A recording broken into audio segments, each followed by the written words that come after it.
श्रीमान् वेङ्कटनाथार्यः कवितार्किककेसरी वेदान्ताचार्यवर्यो मे सन्निधत्तां सदाहृदि यस्य वाग्वृत्तिपर्यन्ता यतिराजसरस्वती तस्मै वेदान्तगुरवे भूयो भूयो नमो नमः।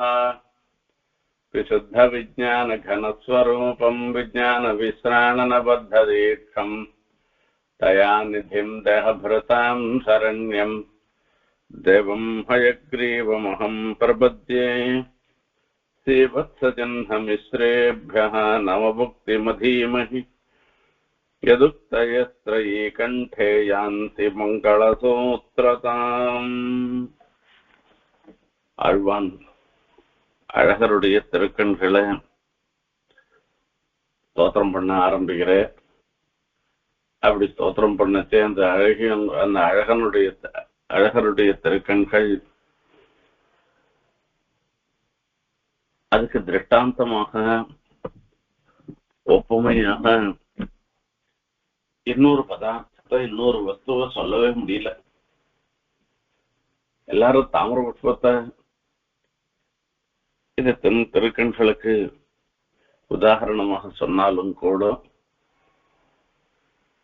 இந்த பெருமாளுடைய திருக்கண்கள்ல இருக்கக்கூடிய விசேஷங்களை சொல்லி எப்படிப்பட்ட விசேஷங்கள்லாம்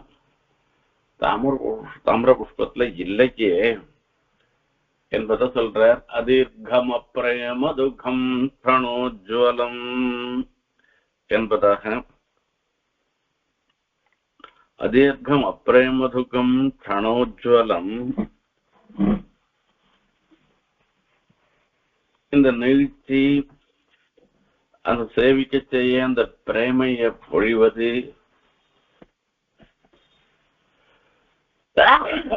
எல்லா சமயத்திலையும் பிரகாசிச்சிருக்கிறது. நச்சோரம் அந்தఃகரணஸ்ய பசியதாம் அந்தःகரணஸ்ய நச்சோரம். பார்க்கிறவாளுடைய மனசை கொள்வது ஒரு நேர்மையாக இருக்கிறது. இதெல்லாம் தாமர புஷ்பத்துல இருக்குமான்னு இவையெல்லாம் இதுல தானே இருக்கும். அதாவது இவை எல்லாமே எம்பெருமானுடைய ஒரு பெரு கண்களுக்கே உண்டான ஏற்றம் அல்லவா? இதை எப்படி நாம தாமர புஷ்பத்துல சொல்ல முடியும்னு ஒரு கேள்வி கேட்டுட்டு அவரே ஒரு சமாதானம் சொல்லிட்டு, ஒட்டுரைத்தில் உலகுதன்னை புகழ்வெல்லாம் பெரும்பாலும் பட்டுரையாய் பொற்கென்றே காட்டுமால் பரஞ்சோதி என்று முடிச்சோதியாய் பதிகத்துல லோகத்துல சொல்ற திருஷ்டாந்தம் எல்லாமே ஏதோ நம்ம மனசுல படியணும்ன்றதுக்காக சொல்ற வார்த்தையே தவிர வஸ்துதா இவைகள் எதுவுமே அந்த எம்பெருமானுடைய திருக்கண்களுக்கு திருஷ்டாந்தமாக ஆக மாட்டாது என்பதையும் சொல்லிட்டார். இப்படி அந்த திருக்கண்களுடைய பெருமையை சொன்ன பிறகு மறுபடியும் சொல்ல ஆரம்பிக்கிறார். பிரச்சோதத் பிரேமசாராமிருதசரம் அமிர்த ரச சுலக பிரக்ரம பிரக்ரியாபியாம் விக்ஷிப்தாலோகிதோர்மி பிரசரண முஷித ஸ்வாந்த காந்தா ஜனாபியாம் விஸ்வோத்பத்தி பிரவருத்தி ஸ்திதி லய கரணைகாந்த சாந்த கிரியாபியாம் தேவோலங்கார நாமா வனகிரி நிலையः வீக்ஷதாம் ஈக்ஷணாபியாம். திருக்கண்களை சொன்னார்.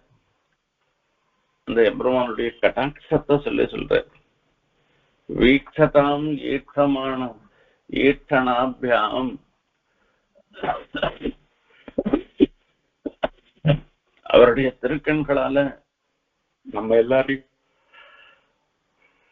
கட்டாட்சிக்கணும் என்பதாக சொல்ற. அந்த கட்டாட்சத்துக்கு தான் நம்ம எல்லாம் ஏன்னு இருக்கோம், ஏங்கின்னு இருக்கோம். அலங்கார நாம அலங்காரன்னு பெயரை உடைய தேவகா அந்த எம்பெருமான் அவர் விஷயகிரி நிலையாக திருமாலிரம் சோலை மலையையே தன்னுடைய நிரந்தர வாசஸ்தானமாக உடையவராக இருந்திருக்கு. ஈட்சணாபியாம் வீட்சதாம், அந்த இரண்டு திருக்கண்களாலேயும் வீட்சதாம் குளிர்ந்து கடாட்சிக்க வேண்டும் என்பதை சொல்ற. அந்த கடாட்சம்ன்றது என்ன சாதாரண விஷயமா? त्वदीक्षण सुधा सिंधु बीजविक्षेप शीकरैः कारुण्य मारुतानीतैः शीतलैरभिषिञ्च माम्. எம்பெருமானுடைய திருக்கண்கள், அந்த திருக்கண்கள்ல இருந்து வரக்கூடிய கடாட்சம், இந்த கடாட்சம்ன்றது ஒரு அமிர்த லஹரி, அமிர்தத்தினுடைய திவலை மாதிரி. அந்த அமிர்த திவலைகள் என் மேல விழுந்து என்ன நினைக்கணும் என்றெல்லாம் திருக்கச்சி நம்பிகள் பிரார்த்தனை பண்ற. இப்போ பிரச்சோதத்தை பிரேமசாராமிருத ரச சுளக பிரக்ரிம பிரக்ரியாபியாம் பிரக்ரம பிரக்ரியாபியாம் என்பதாக சொல்ற.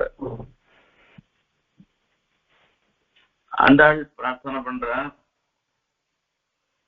அங்கனிரண்டும் கொண்டு எங்கள் மேல் நோக்குதியேல் எங்கள் மேல் சாபம் எழுந்தேலோரெம்பாவாய். கண்கள் இரண்டும் கொண்டு, அழகிய திருக்கண்கள், பெருமானுடைய திருக்கண்கள் அழகிய திருக்கண்கள், அந்த திருக்கண்கள் இரண்டையும் கொண்டு எங்கள் மேல் நோக்குதியேல் திருவாயூர்பாடியில் இருந்திருக்கிற அத்தனை ஐச்சுமார்களையும் சொல்ற வார்த்தை இது. அத்தனை ஐச்சுமார்களும் அந்த கண்ணனுடைய கட்டாட்சத்திற்காகவே இயங்குகின்றனர். எங்கள் மேல் நோக்குதியேல், அந்த பெருமாளுடைய கட்டாட்சம், கண்ணனுடைய கட்டாட்சம் கணக்கு விழுந்துட்டோம்னாக்க எங்கள் மேல் சாபம் எழுந்தேலோர் எம்பாவாய்.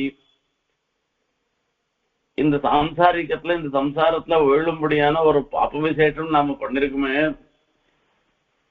அந்த பாப்ப விசேஷங்கள்லாம் போயிடும் என்று தாத்பரியம். எங்கள் மேல் சாபம் விழிந்தேலோர் எம்பாவாய்ன்னு ஒரு வார்த்தை சொல்லியிருக்காரு. அதுலதான் அந்த சாபம்ன்ற சப்தத்துக்கு ஒரு விசேஷம் இருக்கு. சாபத்துக்கும் பாப்பத்துக்கும் வித்தியாசம் இருக்கு. சாபம்ன்றது அனுபவித்தே போக வேண்டியது. அகல்யா எவ்வளவு பெரிய தபஸ்வி பதிவிரத்தை தான், எல்லாம் வாஸ்தவம் தான். அந்த ஒரு மின்னல் மாதிரி ஒரு கணம் மனசுல ஒரு சஞ்சலம் ஏற்பட்டது. அதனுடைய பலன் கல்லா மாறினார். இப்ப கல்லா மாறினாலும் கூட அதனால என்ன ஆச்சு, சாப்பத்தை அனுபவிச்சுதான் போக வேண்டியிருக்கு. ஐயோ, இப்படிப்பட்ட ஒரு சன்னிவேசம் வந்துட்டு நான் என்ன பண்ணுவேன்னு கதற. அப்ப அதே கௌதம மகர்ஷியே சொல்றார், ஒரு காலத்துல ராமர் வரப்புறார் இந்த இடத்துல, அவருடைய திருவடி சம்பந்தம் பெற்றேன்னா உன்னுடைய சாபம் போயிடும் என்பதாக சொல்றார். இப்ப இந்த சாபம்ன்றது அனுபவிச்சே தீர வேண்டியது. பாப்பம் என்னென்ன அனுபவித்தும் போகும், பிராயஷ்சித்தம் பண்ணிட்டாலும் அந்த பாப்பம் போகும். ஆனா சாபம் போகாது. ஆனா அந்த சாபத்தையும் போக்கடிக்கக்கூடிய சாமர்த்தியம் எதுக்கு இருக்குன்னா பெருமாளுடைய கட்டாட்சத்துக்கு இருக்கும். பெருமாள் கட்டாட்சம் இருந்ததுன்னாக்க எப்பேற்பட்ட சாபமா இருந்தாலும் எவ்வளவு கஷ்டப்பட்டு இந்த சாபத்தினால சம்சாரத்துல ஒழும்படியான ஒரு நிலை இருந்தாலும் கூட அதுவும் போயிடும் என்பதாக சொல்ற. அந்த பிரார்த்தனை என்னன்னா, வனகிரி நிலைய அலங்காரன நாம தேவஹ ஈட்சணாபியாம் வீட்சதாம் பிரச்சோத பிரேமசாராமிருதரச சுளக பிரக்ரம பிரக்ரியாபியாம். அந்த பெருமாளுடைய திருக்கண்கள், அழகனுடைய திருக்கண்கள்ல இருந்து பிரேமம், பிரேமன்றது அன்பு, பிரீத்தி, அந்த பிரச்சோதத்து பிரேம சாராமிருத ரசம்னு சொல்ற அந்த அன்பாகிற ஒரு வெள்ளம், அந்த வெள்ளமாகிற ஒரு அமிர்தம், அந்த அமிர்தத்தினுடைய பெருக்கு, ஏதோ ஒரு துளி உண்டு திவலை வரல இந்த இடத்துல, அமிர்தமே பிரவாகமாக வருதா இந்த இடத்துல. அது அந்த அமிர்தத்தினுடைய ஒரு பெரிய ஒரு அதுவேதான் இந்த இடத்துல ஒரு சின்னதாக இருந்துருக்கோ அப்படின்னு சொல்ற. சுழக்கம் அப்படின்னா இந்த கையில ஜலம் எடுத்துட்டு சாப்பிடுறோமா, இப்ப கையில ஒரு எங்கேயான குளத்துக்கு போறோம், குளத்துக்கு போனாக்க கையால தீர்த்தம் எடுத்து சாப்பிடுறோம். அந்த ஒரு கை, அந்த உள்ளங்கை அளவு இருக்கிற தீர்த்தம் இருக்க, அந்த அந்த மாதிரி உள்ளங்கையில் இருக்க தீர்த்தம் இருக்க, அதுக்குதான் சுழக்கம்னு பேரு. இப்ப இந்த அமிர்த ரசமே பெரிய பிரவாகம் கங்கையில போனா கூட நாம எப்படி அந்த கங்கா ஜலத்தை பருக முடியும்?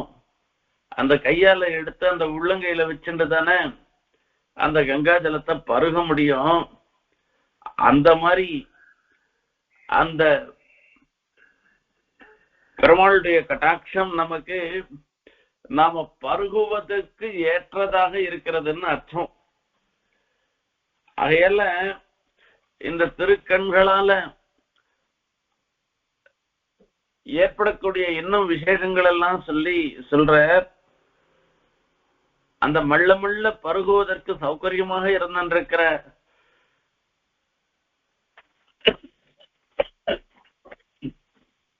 அமிர்த ரசம் பூர்த்தியாக இருந்திருக்கிற உள்ளங்கை, அந்த மாதிரி ஒரு நிலைதான் அந்த திருக்கண்களுக்கு இருக்கான். அதுலயும் ஆழ்வார் சாதிக்கிற, ஓரோ குடங்கை பெரியன் கொண்டை குலம், குடங்கை பெரியன கொண்டை குலம் என்பதாக. அதாவது அழகருடைய திருக்கண்களாகிற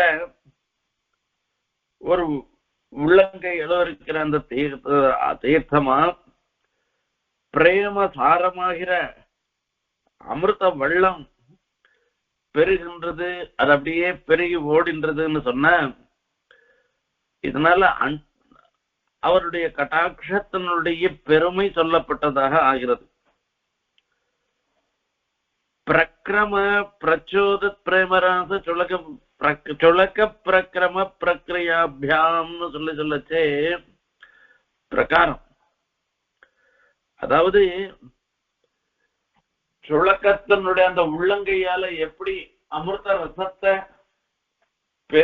பருகி பலத்தை அனுபவிக்கக்கூடிய ஒரு நிலை ஏற்படுமோ, அப்படி அந்த பெருமாளுடைய திருக்கண்களுடைய கட்டாட்சம் அது அந்த மாதிரி நமக்கு பலவத்தாக பண்ணுகிறதுன்னு ஒரு தாத்பரியம். அடுத்த விஷயம் என்ன அப்படின்னா, விக்ஷிப்தா லோகிதோர்மி பிரசரண முஷித ஸ்வாந்த காந்தா ஜனாபியாம் என்பதாக இன்னொரு விஷயத்தை சொல்ற.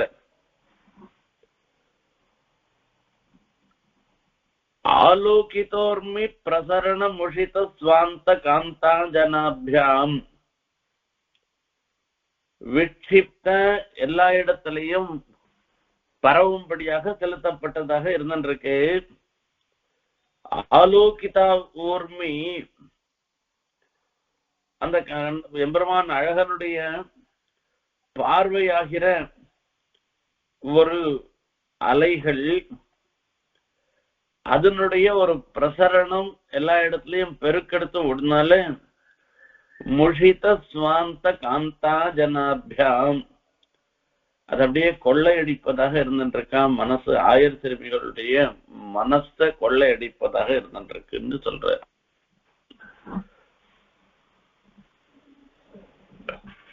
பெருமாள் கண்ணன் அவருடைய கட்டாட்சத்துக்காகவே ஏங்குறவா திருவாயூர்பாடியில இருந்துருக்கிற ஒவ்வொரு ஆய்ச்சிமார்களும் அப்படி இருக்கச்சே அந்த பெருமாளுடைய கட்டாட்சம் என்ன பண்றது, அது ஒரு அந்த பார்வையே அப்படியே அல அலையா வருது. அது அந்த அல அலையா பிரசரிக்கிறதுனால அந்த கட்டாட்சத்தினுடைய ஒரு இது அடுத்த கணம் என்ன ஆகுதுன்னா, இவ எல்லாருமே திக்கு முக்காடி போயிடுறாளாம். யாரு? அந்த ஆட்சிமார்கள் எல்லோருமே. முஷித ஸ்வாந்த காந்தா ஜனாபியாம் என்பதாக அப்படிப்பட்ட ஒரு நிலையை உடைத்தானதாக எம்பெருமானுடைய கட்டாட்சம் இருக்குன்னு சொல்ற. இதே ஆழ்வானே தேவப்பெருமாளை பத்தி கடைசியில சொல்ற. தேவப்பெருமாளுடைய நவீபவ பிரேமரச பிரவாகையான்னு சொல்ற. இந்த பெருமாள் நிச்சயம் சேவிக்கிற பெருமாள் தானே. இவர் என்ன புதுசா என்ன பண்ண போறே, என்ன தெரிஞ்சுட்டு இருக்கோம். நான் முன்னெல்லாம் நமக்கு இப்ப இத போய் நேற்று பார்த்த பெருமாள் தான், இன்னைக்கும் அதே பெருமாள் தான் இருக்க போறேன், நாளைக்கும் அதே பெருமாள் தான் இருக்க போறேன். போன வருஷம் சேவிச்சா அதே பெருமாள், அதே உற்சவம் தான். ஒரு அலங்காரத்துல கூட மாறுபாடு கிடையாது. இன்னைக்கு தவனோத்சவம்னு பேரு. இன்னையில இருந்து 3 நாளைக்கு தவனோத்சவம், ஆச்சரியமான உற்சவம். பெருமாளும் தாயாருமா இந்த அந்தி பொழுதுல சாயங்கால வேளையில அந்த பெருமாள் தாயார் அவளுக்காகவே ஏற்பட்ட ஒரு தனி தோட்டம்னு ஒண்ணு இருக்கு. அந்த தோட்டத்துல வரைச்சே 2 பேருமா அங்க பத்திவிழாத்தல் நடக்கும். அற்புதமான பத்திவிழாத்தல். இந்த பத்திவிழாத்துல சுவாமி தேசிகன் மங்களாசாசனம் பண்ணிருக்க. ஹம்சத்துக்கு இந்த காஞ்சி கஷேத்திரத்தை பத்தி சொல்லிட்டு வரேர். நீ அந்த இடத்துல எங்க இருக்கும், காஞ்சி மண்டலமே உலகுக்கே அலங்காரமாக இருக்கிறதுன்றதெல்லாம் சொல்லிட்டு நீ சாயங்காலம் போற வேளையில இந்த தோட்டத்துல ஸ்வைரம் ஆறாம பூமோன்னு சொல்லி அந்த பெருமாளும் தாயாருமா 2 பேருமா சேர்ந்துண்டு ஒத்தர் கைய கோத்துண்டு ஆச்சரியமா அந்த பத்திவிழாத்தல் நடக்கும். அந்த பத்திவிழாத்தல் நீ போய் சேவிச்சுட்டு வரணும். அந்த பத்திவிழாத்தலும் போது வெறுமை இருக்காத, உன்னுடைய இறக்கையை கொண்டு பெருமாளுக்கு ஒரு கைங்கரியம் பண்ணணும். அந்த கைங்கரியம்ன்றது என்னன்னாக்கா, அவருக்கு சாமரம் வீசுற மாதிரி பெருமாள் அவ திவ்ய தம்பதிகளுக்கு முன்ன நீ வீசிண்டு போனோம்னு சொல்ற. அப்படியே இன்னைக்கும் ஒண்ணு பெரியவாள்லாம் சேவிச்சு பெரியவாள்லாம் அதை அனுபவிச்சு சுவாமி தேசிகன் எப்படி அனுபவிச்சாரோ அப்படியே அந்த உற்சவத்தை நடத்துற. இப்ப போன வருஷம் எப்படி சேவிச்சோமோ அப்படியேதான் இன்னைக்கும் சேவிக்க போறோம். இன்னைக்கு ஒரு மாறுதல் எதுவும் இருக்க போறது இல்லை. அப்படி இருந்தாலும் கூட சரி, போன வருஷம் தான் சேவிச்சோமே, இந்த வருஷம் சேவிக்காட்டா என்னன்ற ஒரு எண்ணம் நமக்கு வரதில்லை. கண்டிப்பா நம்ம சேவிச்சே ஆகணும், இந்த பெருமாளை சேவிச்சே ஆகணும்ன்ற ஒரு எண்ணம் வருது. இப்ப இந்த மாதிரி வரத்துக்கு காரணம் என்னன்னா, அப்பொழுதைக்கப்பொழுது ஆறாவதாக எழுந்தருளி இருப்பதனாலதான். அதாவது பெருமாள் அதே பெருமாள், பிராச்சீனமான பெருமாள் எல்லாம் வாஸ்தவம் தான்.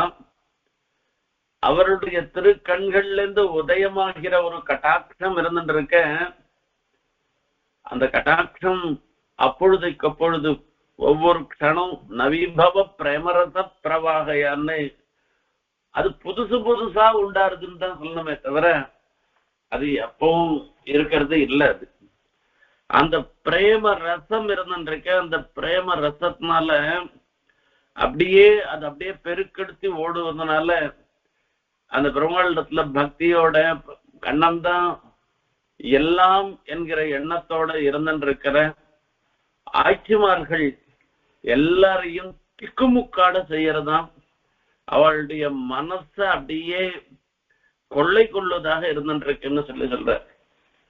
இதுக்கு மின் ஸ்லோகத்துல சொல்லச்சே, நச்சோரமந்தகரணஸ்ய பஷ்யதாம் பஷ்யதாம் அந்தகரணஸ்ய சோரம் ந, அந்த பார்ப்பவர்களுடைய அந்தகரணத்தை அப்படியே கொள்ளை கொள்வது அல்ல தாமிர புஷ்பம்னு சொல்லி சொன்னார்.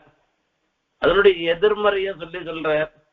அந்த தாயா பெருமாளுடைய கட்டாட்சம் கணக்கு நம்ம மேல விழுந்துட்டோம்னாக்க, அந்த கட்டாட்சம் விழுந்தவர்கள் ஒவ்வொருத்தரும் திக்குமுக்காடி நிலை தடுமாறி போயிடுறான் என்பதை சொல்லி சொல்ற. விக்ஷிப்தாலோகிதோர்மி பிரதரண முஷித ஸ்வாந்த காந்தா ஜனாபியாம் விஸ்வோத்பத்தி பிரவருத்தி ஸ்திதிலய கரணைகாந்த சாந்த கிரியாபியாம் தூதுசை கண்கள் கொண்டொன்று பேசி, தூதுசை கண்கள் கொண்டொன்று பேசி, கண்ணை பேசுமா, அந்த நம்ம மனசுல இருக்கிறத அப்படியே அந்த கண்ணை தெரியப்படுத்திடுமா. இப்ப நீ கண்ணாலேயே எங்க எல்லாரையும் கொள்ளை கொண்டு போவராக நீ இருந்துருக்கன்னு சொன்னார். விஸ்வோத்பத்தி பிரவருத்தி ஸ்திதிலய கரணை காந்த சாந்த கிரியாபியாம், லோகத்துல இருக்கக்கூடிய சமஸ்த வஸ்துக்களும் எம்பெருமானுடைய கட்டாட்சத்தினாலேயே உண்டானவை, அதுல ஒன்றும் சந்தேகமே கிடையாது. இது சுவாதீன திரிவித சேதனா சேதன ஸ்வரூப ஸ்திதி பிரவருத்தி பேதம் எம்பெருமானார் அருளி செய்கின்றார். சுவாதீன திரிவித சேதனா சேதன ஸ்வரூபஸ்திதி பிரவருத்தி பேதம் என்பதாக திரிவித சேதனங்கள் திரிவித அச்சேதனங்கள் என்று சொல்லப்படுகின்ற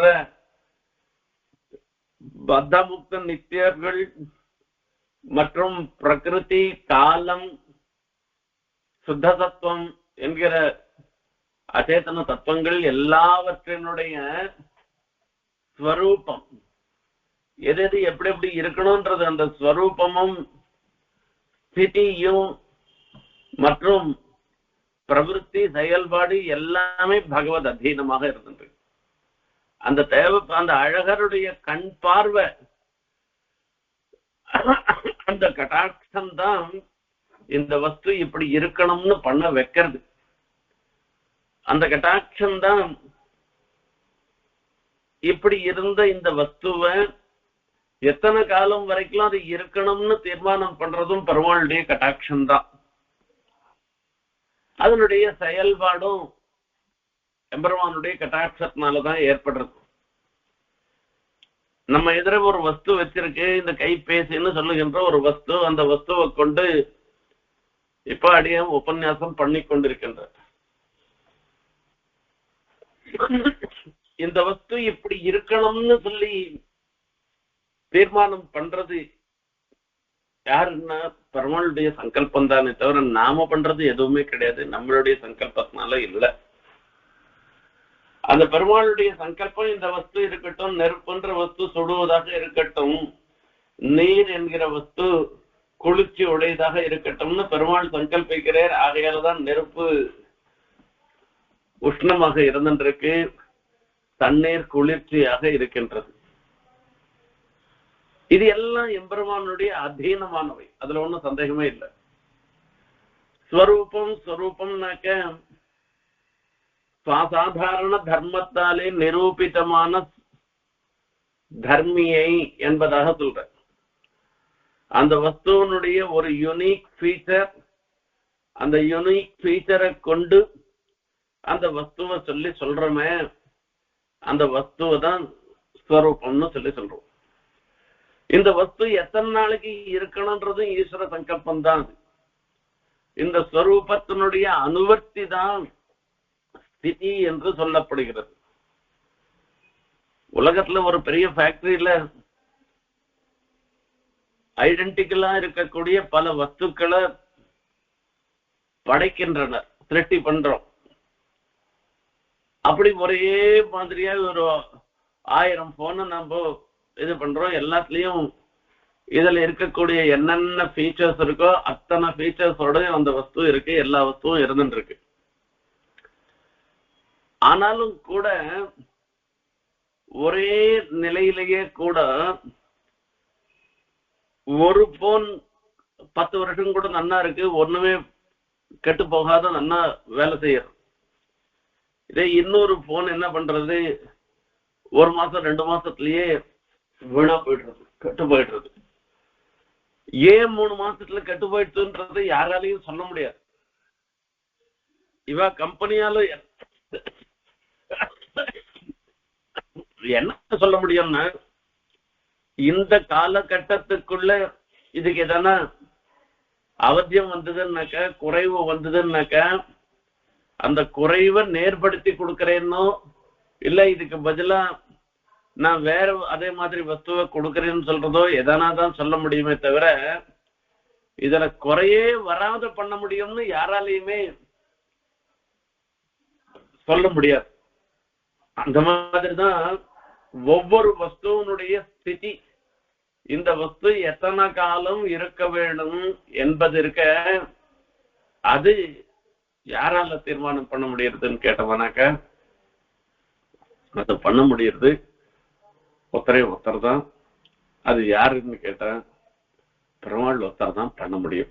இந்த வஸ்துக்கு எவ்வளவு நாள் இருக்கணும் என்பதுன்றது சுவாதீன திரிவித சேதனா சேதன ஸ்வரூப ஸ்திதி பிரவருத்தி. பிரவருத்தின்றது செயல்பாடு. ஒவ்வொரு வஸ்துவனுடைய செயல்பாடும் எப்படி இருக்கணும் என்பதையும் தீர்மானம் பண்றது பெருமாளுடைய ஒரு சங்கல்பம் தான். அந்த சங்கல்பன்றது பெருமாளுடைய கட்டாட்சத்தை தான் சொல்றார் இந்த இடத்துல. விஸ்வோத்பத்தி பிரவருத்தி ஸ்திதிலய கரணை காந்த சாந்த கிரியாபியாம் நாவேட்சதே யதி ததோ புவனான்யமூனி நாலம் பிரபோ பவித்துமேவ குதः பிரவருத்தி. ஸ்தோத்திர ரத்னத்துல ஆளவந்தார் அருளி செய்கிறார். நாவேட்சதே யதி ததோ புவனான்யமூனி, இந்த லோகங்களை கணக்கு நீ காணாத போயிட்டேன்னாக்கா, உம்முடைய கட்டாட்சம் விழாமல் போயிட்டு அப்படின்னாக்க, அப்போ அப்ப என்ன ஆகும், வஸ்துவே இருக்க போறதில்லை, அந்த லோகமே இருக்க போறதில்லை. நாலம் பிரபு குதம் பவிதுமேவ குதः பிரவருத்தி. அந்த வஸ்துவனுடைய எக்ஸிஸ்டன்ஸ்னு சொல்றமே, அந்த இருப்புன்றது அதுவே இருக்க போறதில்ல. அப்படி இருக்கச்சே பிரவருத்தி, அதனுடைய செயல்பாடுன்றது அப்புறம் தானே. இது முதல்ல வஸ்துவனுடைய எக்ஸிஸ்டன்ஸ் இருக்கணும், அதுக்கப்புறமா ஸ்திதி இருக்கணும், அதுக்கப்புறம் தானே செயல்பாடு. அப்போ முதல் இதுவே இல்லாத போயிடுச்சுனாக்க அப்புறம் எங்கேருந்து மீதி எல்லாம் நடக்க போறதுன்னு. அப்ப நாவேட்சதைன்றது எம்பெருமானுடைய கட்டாட்சத்தை சொல்றார். எம்பெருமானுடைய கட்டாட்சம் இல்லாத போயிடுச்சோன்னா எதுவுமே இருக்காதுன்னு. அதை எதிர்மறையில சொன்னத இப்போ அஃபர்மேட்டிவா சொல்றார். விஸ்வோத்பத்தி பிரவருத்தி ஸ்திதிலய கரணை காந்த சாந்த பிரக்ரியாபியாம் என்பதாக அதே விஷயத்தை தான் சொல்றார். ஏகாந்த சாந்த, ஒரு தடையில்லாததாக இருந்திருக்கிற ஒரு முயற்சியுடையதான இந்த திருக்கண்கள், இப்படிப்பட்ட அந்த திருக்கண்களாலே என்ன கட்டாட்சிக்கணும்னு சொல்லி பிரார்த்தனை பண்றார். அந்த அழகருடைய திருக்கண்கள் சைட்சத லோகான் நு சிருஜாயிதி ததைட்சத பகுஸ்யாம் பிரஜாயேதி சேயன் தேவதைட்சத. இப்படி எல்லாம் உபனிஷத் வாக்கியங்கள்ல பார்த்தோம்னாக்க பெருமாளுடைய கட்டாட்சம் தான், அந்த சங்கல்பம் தான் இந்த லோகம் மொத்தத்துக்கும் காரணமாக இருக்குன்னு ஏற்படுறது. அப்பேற்பட்ட அந்த பகவத் சங்கல்பத்துக்கு காரணமா இருக்கிற எம்பெருமானுடைய கட்டாட்சமானது அலங்கார நாமா தேவஹா வனகிரி நிலையா, அழகர் அழகர்னே திருநாமம். அப்படிப்பட்ட திருநாமத்தோடு எழுந்தருள் இருந்திருக்கிற அந்த எம்பெருமான் அவருடைய அலங்கார நாமா வனகிரி நிலையா வீட்சதாம் ஈட்சணாபியாம், தன்னுடைய திருக்கண்களால கடாட்சிக்கணும் என்பதாக சொல்லி சொல்ற. சானுப்ராச பிரகடிததயைஹி சாந்திரவாத்சல்ய திக்தைஹி அம்பஸ்னிக்தைஹி ரமிருதலஹரி லப்த சப்ரஹ்மச்சரியைஹி கர்மே தாபத்ரய விரசிதே காடதத்தம் க்ஷணம் மாம் ஆகிஞ்சன்யக்லபிதமனகைः ஆத்ரயேதாः கடாட்சைः. சுவாமி தேசிகன் தாயாரிடத்துல பிரார்த்தனை பண்றார். ஆர்திரயேதாः கடாட்சைः, அந்த உம்முடைய கட்டாட்சங்களாலே எங்களை எல்லாரையும் குளிர் ஊட்ட வேணும் என்பதாக. சானுப்ராச பிரகடிததைஹி சாந்திர வாத்சல்ய திக்தைஹின்னு அந்த கட்டாட்சத்துல பார்த்தோம்னாக்கா அதாவது எல்லா சமயத்திலையும் பார்த்தோம்னாக்கா அந்த பெருமாள் தன்னுடைய தாயார் தன்னிடத்துல இருக்கக்கூடிய தயையையும் வாத்சல்யத்தையும் வெளிப்படுத்துவதாக இருந்துருக்கிறது. அந்த வாத்சல்யத்திலும் இருக்கக்கூடியதாக இருக்கிற அந்த கட்டாட்சங்கள் மூலமாக அது என் மேல விழணும்னு பிரார்த்தனை பண்ற மாதிரி அழகர்னு சொல்லக்கூடிய திருமாலிரம் சோலையில எழுந்தருள் இருக்கிற சுந்தரபாகுவனுடைய கட்டாட்சம் நம்ம மேல விழணும்னு பிரார்த்தனை பண்றார் ஆழ்வான். ஆழ்வானுடைய பிரார்த்தனை மாத்திரமில்ல, நாம ஒவ்வொருவரும் விரும்புவது அந்த பிரார்த்தனையை தான். அந்த பிரார்த்தனைய எம்பெருமான் அங்கீகரிக்கணும். அதேதான் மறுபடியும் மறுபடியும் நானும் பிரார்த்தனை பண்றேன். அழகருடைய கட்டாட்சம் நம்ம மேல வேணும்னு பிரார்த்தித்து விடைபெறுகிறேன். பிரச்சோதத் பிரேமசாராமிருதர சுளக பிரக்ரம பிரக்ரியாபியம் விக்ஷிப்தாலோகிதோர்மி பிரசரணமுஷித ஸ்வாந்த காந்தாஜனாபியாம் விசோத்பத்தி பிரவருத்தி ஸ்திதிலய கரணை காந்த சாந்த கிரியாபியாம் தேவோ லங்கார நாமா வனகிரி நிலையா வீக்ஷதாம் வீக்ஷணாபியாம். கவிதார்க்கிக சிம்ஹாய கல்யாண குணசாலினே ஸ்ரீமதே வெங்கடேசாய வேதாந்த குரவே நமஹ.